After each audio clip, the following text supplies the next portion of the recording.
Ibu Wina, Ibu Entik, Ibu Siti Badriah, Pak Yusuf yang selalu eksis di NTB ini kayaknya udah pada kenal. Salam sehat buat kita semua. Semoga kita semua selalu diberikan kesehatan oleh Allah Subhanahu wa Ta'ala. Izin Bapak Ibu, sebenarnya saya diberikan tugas oleh panitia memberikan satu materi mengenai perlindungan. Sebenarnya ini agak berat buat saya, karena tugas saya atas saya itu tidak hanya memberikan perlindungan, tapi juga saya harus bisa membantu juga bagaimana swasta bisa memproses, katakanlah proses pencarian pekerjaan di sana atau lowongan pekerjaan di sana. Tapi saya akan sedikit sampaikan apa yang saya lakukan dan tim perwakilan, karena saya tidak sendiri Bapak Ibu. Di Malaysia ini kita ada tim khusus untuk memberikan perlindungan terhadap warga negara Indonesia di Malaysia. Sedikit saya mengulas bahwa saya baru bertugas di Malaysia itu kurang lebih 8 bulan. Sebelumnya saya bertugas di KJRI Hong Kong kurang lebih 2 tahun kurang. Cuma saya diminta Pak Rendra atau ini saya suruh pindah mungkin ya, saya ke Malaysia untuk bisa membantu perwakilan yang ada di Malaysia. Nah, next, selanjutnya. Ini saya coba menggambarkan. Ini saya sampaikan data ini merupakan data dari imigrasi Malaysia. Mayoritas data itu mencantumkan bahwa sekitar hampir 100.000-nya adalah bekerja di sektor perkebunan, atau istilahnya di Malaysia itu sektor perladangan. Jumlah yang keduanya terbesarnya adalah di sektor manufaktur, atau di Malaysia istilahnya dikenal sektor perkilangan. Ketiga terbesar adalah di sektor konstruksi. Yang berikutnya adalah di sektor rumah tangga, sekitar 57.000, sektor jasa 18.000, 44.000-nya di sektor pertanian. Tapi ketika saya ditanya oleh Pak Direktur Rendra, Pak Erga, siapa nama majikan dan siapa nama PMI yang bekerja di sektor rumah tangga sebanyak 57.000? Jawaban saya tidak tahu. Coba kita tanya ke PP2MI, adakah data PMI kita yang bekerja di sektor rumah tangga sebanyak 57.000? Saya yakin Buntik tidak bisa menjawab juga. Bayangkan, saya mendapatkan data ini dari migrasi Malaysia sekitar 57.000. PMI kita bekerja di sektor rumah tangga, artinya memiliki dokumen tinggal secara sah bekerja di rumah tangga. Saya tidak tahu jumlahnya, tapi sebagian kecil kita punya, BP2 ini punya, karena dulu pernah berproses secara prosedural. Tapi sebagian besar kami tidak tahu. Berikutnya next. Ini perlu kami sampaikan kepada Bapak Ibu, kepada Bapak Kades, teman-teman petugas migratif yang ada di lapangan, di kabupaten kota, bahwa Malaysia itu memiliki 6 perwakilan Republik Indonesia di Malaysia. Ini yang kadang-kala Bapak Ibu menanyakan, Pak, itu kan tugas KBRI. Ya, memang itu tugas KBRI. Tapi kami punya perwakilan RI Republik Indonesia di Malaysia. Di Semenanjung itu ada 3 Bapak Ibu. Ada Konsulat Jenderal Republik Indonesia di Penang.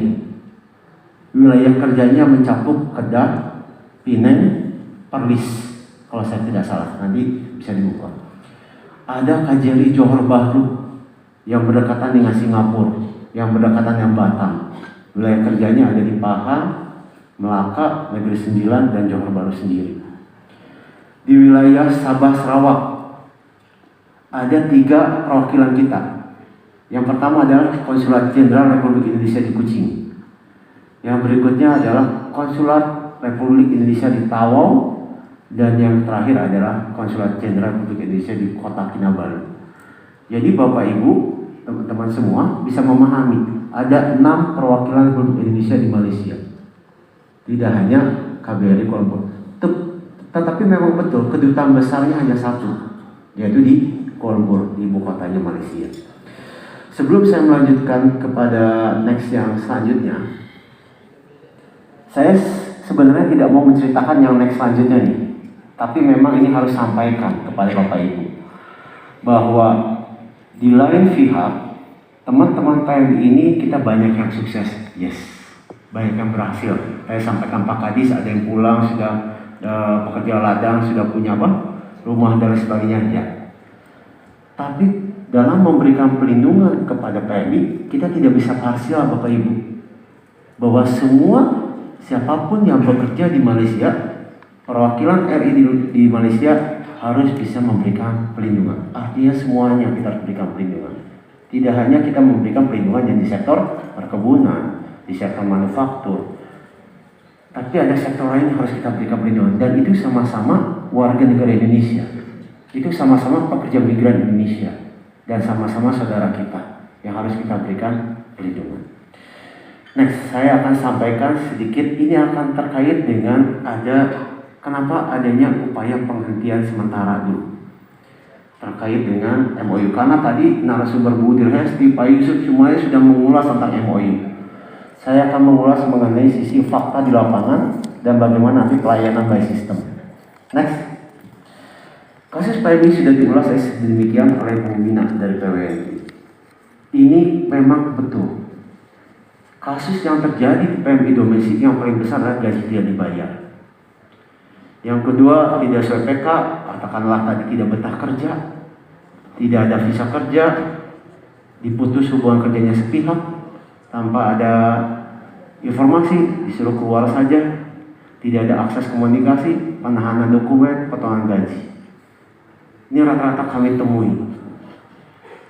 KBRI Kuala Lumpur sendiri, kami tiap hari selalu mendapatkan laporan secara langsung maupun melalui WhatsApp dari semua warga yang ada di Malaysia.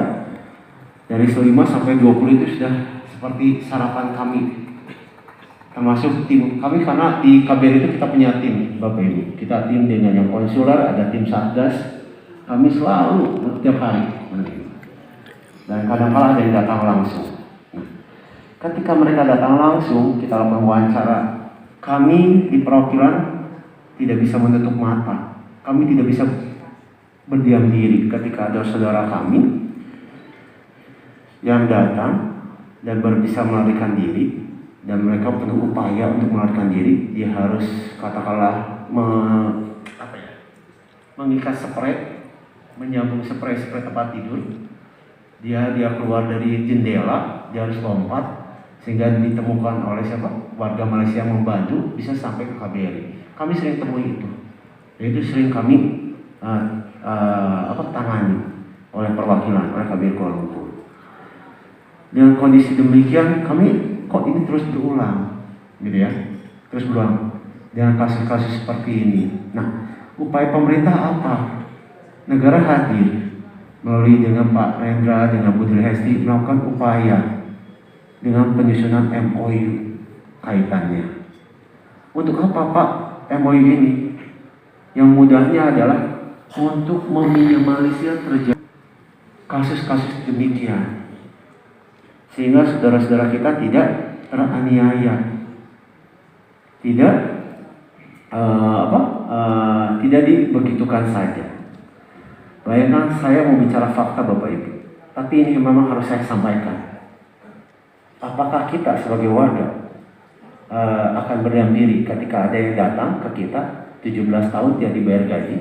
Saya nggak masuk akal Bu, dan itu diwawancari sendiri oleh Pak Duta Besar.